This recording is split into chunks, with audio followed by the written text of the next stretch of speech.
Hello, ladies and gentlemen. As you can tell, I've got a cocktail on the go. Now, I'm not going to lie, I might be a little bit drunk, but I've just been making an espresso martini and vodka. I haven't eaten yet. So I thought I would make the vodka pasta because when I was reading up about it, when we did the podcast, the Stuff podcast, if you haven't listened to that, go and have a listen. We talked about it and it was really interesting. And I think there's lots of lessons in there which I can tell you about while I'm drunk.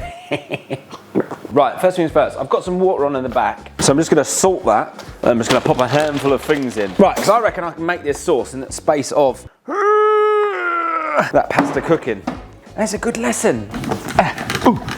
Right, so the vodka pasta sauce, I don't know where it originated from, probably somewhere in a country. So the ingredients are very, very simple. It's basically shallot, which I haven't got. So I'm gonna do onion, garlic, tom puree, which we should all have lingering in the cupboard somewhere, double cream, parmesan, vodka, some kind of chili flake, and some basil. Now, while that's happening, what I'm gonna say is, the lesson in this is very, very simple in terms of you build flavour with this is a brand new pen, what is going on? You build flavour with these two things, so shallot and garlic is your base. You then go in with the tomato puree to add more flavour to the base, the buttery biscuity base. You cook it off a little bit because you've got to cook off the rawness of the tomatoes. Tomato puree is just dehydrated tomatoes in some form, so you've got to cook that off a little bit. It develops the sweetness. Then, I presume you go in with the double cream and the vodka. Now, what does the vodka do? The vodka isn't just there as like a flavour because it tastes of absolutely nothing, but what it will do is it kind of emulsifies the flavours and it brings all the flavours together. How exciting! Let's get cooking because we're going to run out of time. Then all the other bits, basil, parmesan is the, what's that word? Definitely tell I've had a few, can't you? What is the word?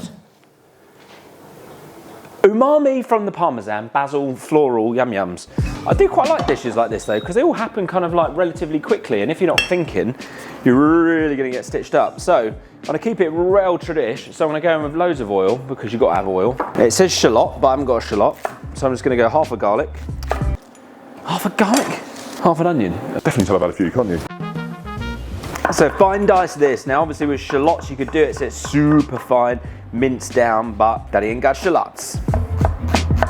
There we go, not bothered about a few lumps. You know, as I always say with cooking, I always think it's about using your nose, like understanding what things smell like, because I started to catch the smell of that oil, sort of warming up and feeling a bit weird. That's why I panicked and started chopping weirdly, just FYI. Save you for a stock, you go there for a minute. Okay, let's have a little look at the recipe, just in case I got it completely wrong, but I don't think I have. Blah, blah, blah, blah, blah, blah, blah, blah, blah, blah. Right, I'm just gonna go in, this is like a Siamese garlic, so I'm just gonna go in with this. Now the lesson in this is like, you know, garlic, the bigger it is, the less pungent it is.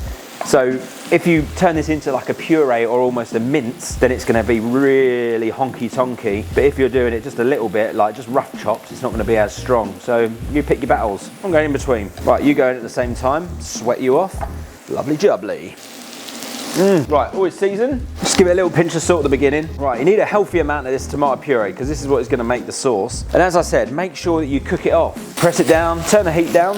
It says red pepper flakes. Now, I always cook with this, which is the hot pepper flakes, which is like a gochujang, Korean red chili flakes. You could use anything really, I reckon. But these are going to give it some good colour, good bit of red vibrance. So just a little shaky shoe. Cooking's about controlling the heat. If things are cooking too fast, what do you do? Take it off. I've seen plenty of people watching their pasta boil over and then going, and trying to turn it down. Nah, mate, pick it up. Heat will instantly disappear and then you can turn it down. Shuffle it to one side. If it's really kicking off, you don't want to pick it up, just push it.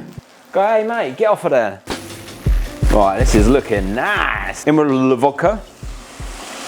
Don't be shy, mum and dad went, that's on tour. Well, that's instantly disappeared. Got that one on the schnoz. I've actually got some here already. Double cream, as you Americans call it, heavy cream. It weighs exactly the same as single cream. Right, in you go. I think I'll need a bit more. Right, I'm gonna put this on a super low heat now and just let that do its thing. I think it needs a good bit of black pepper. Remember, black pepper is a spice, it's not a seasoning. You don't go, it's gonna season the food.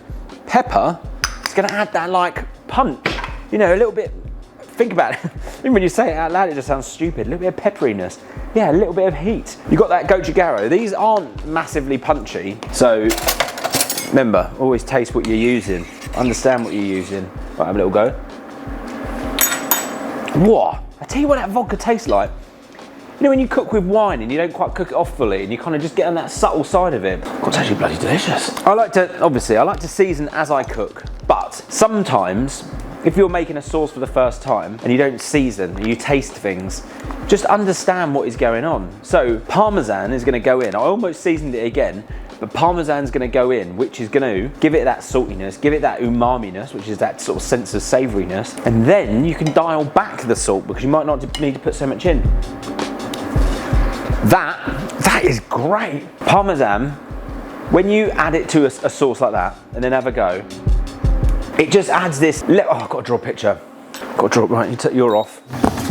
I like to think of flavours as shapes. That's how it works in my head. I've tried doing this before. Say the ingredients out loud. So shallots and onions, they're gonna be sweet, okay? So a sweetness shape, if we draw it as a circle, I almost feel is like a little bit wobbly like this. Tomato puree starts off slightly acidic, maybe. So if you did acidity like this, that's your tomato going in. Then as you cook it off, these edges start to round because they get sweeter.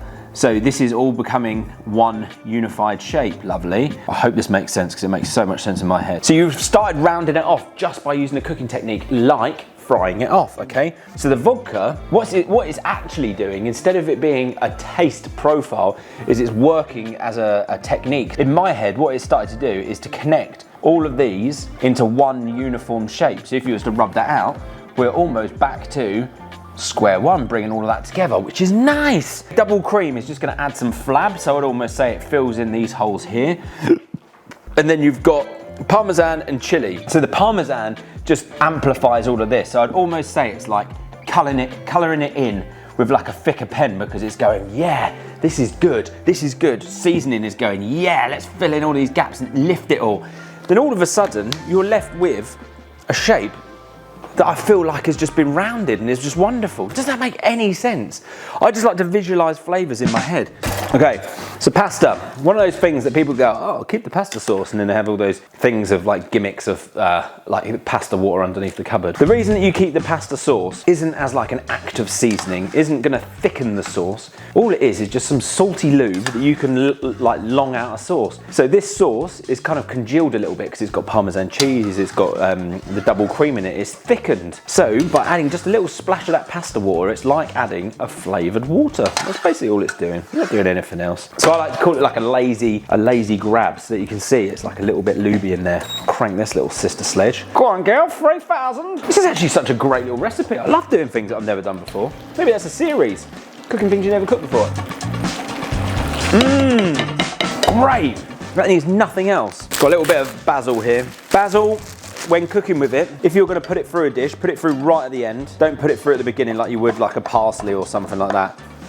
Chuck it through and get a bowl. Dump that in. Presentation is key. Oh, pretty. Oh, for sake. I'm not much of a garnishy person. A little bit of olive oil just because it looks cool. Well, I'm gonna take a picture of this. You can all witness me taking a picture for the thumbnail because I don't care. Ladies and gentlemen, that is vodka pasta. I wonder if there's any Italians in the house who would like to come and try it. It's one of those things that's like such a simple one, but when you kind of break it down and really try and understand all the flavours and everything that's going on, it makes so much sense. 25 out of 10. I absolutely love that. Oh, it's so hot. Oh, that's really yummy. Well, there you go, ladies and gentlemen. If you do like these videos, don't forget to go and like and subscribe and have a wonderful time. Love you all.